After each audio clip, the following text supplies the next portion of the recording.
Halo, Assalamualaikum warahmatullahi wabarakatuh. Perkenalkan, nama saya Fitria Wulansari, mahasiswa UIN Suska Riau, Prodi Akuntansi kelas 2G.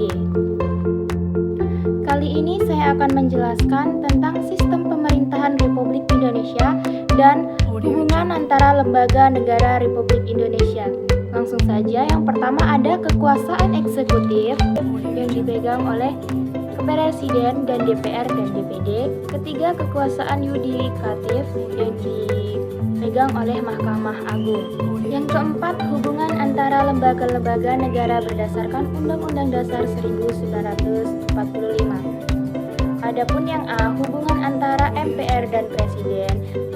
MPR sebagai pemegang kekuasaan tinggi sebagai wakil rakyat sesuai dengan Undang-Undang Dasar 1945 di samping DPR dan Presiden.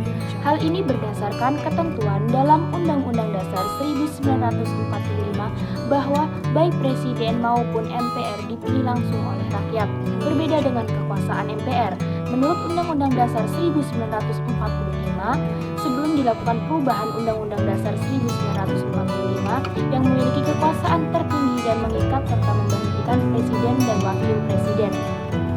Sesuai dengan ketentuan Undang-Undang Dasar 1945 hasil perubahan, maka Presiden dapat diberhentikan sebelum masa jabatannya, baik karena permintaan sendiri atau karena tidak dapat melakukan kewajibannya maupun diberhentikan oleh MPR.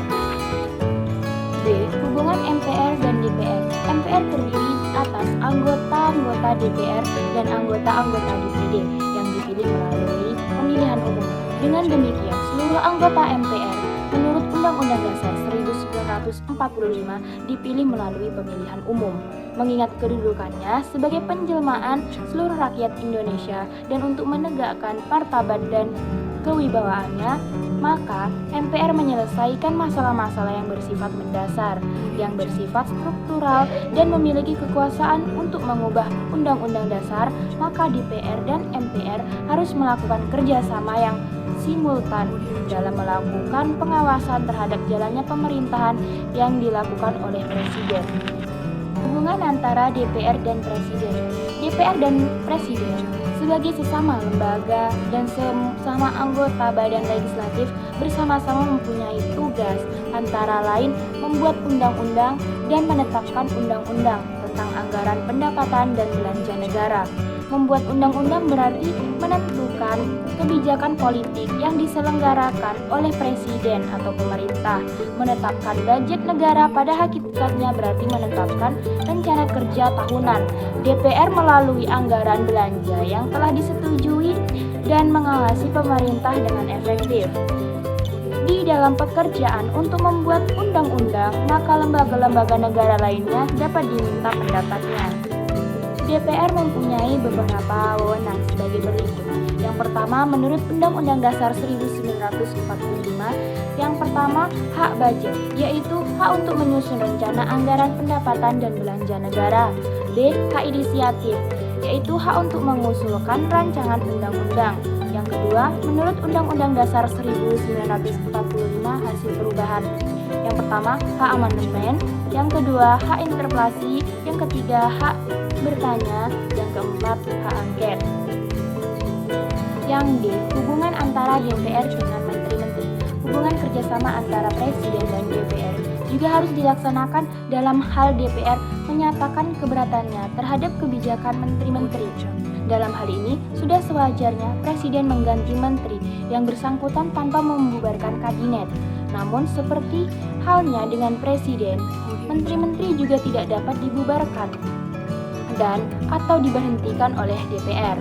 Akan tetapi, sebagai konsekuensinya yang wajar atau logis dari tugas dan kedudukannya, Presiden harus memperhatikan sungguh-sungguh suara DPR.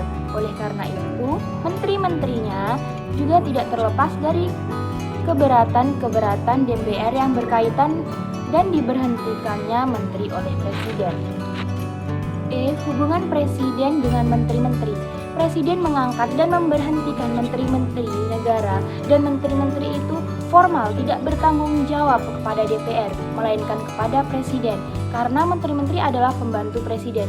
Meskipun kedudukannya para menteri negara tergantung kepada presiden, tetapi menteri-menteri tersebut bukan pegawai tinggi biasa. Oleh karena itu, menteri-menterilah yang terutama menjalankan pemerintahan dalam praktiknya sebagai pemimpin kementerian yang mengetahui seluk-beluk mengenai lingkungan pekerjaan berhubungan dengan itu.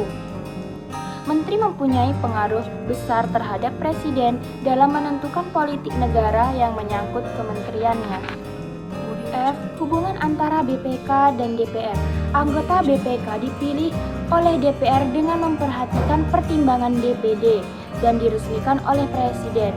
BPK bertugas memeriksa langsung tanggung jawab tentang keuangan negara dan hasil pemeriksaannya itu diberitahukan kepada DPR, DPD, dan DPRD untuk mengikuti dan menilai kebijaksanaan ekonomi finansial pemerintah menjalankan oleh aparatur administrasi negara yang dipimpin oleh pemerintah.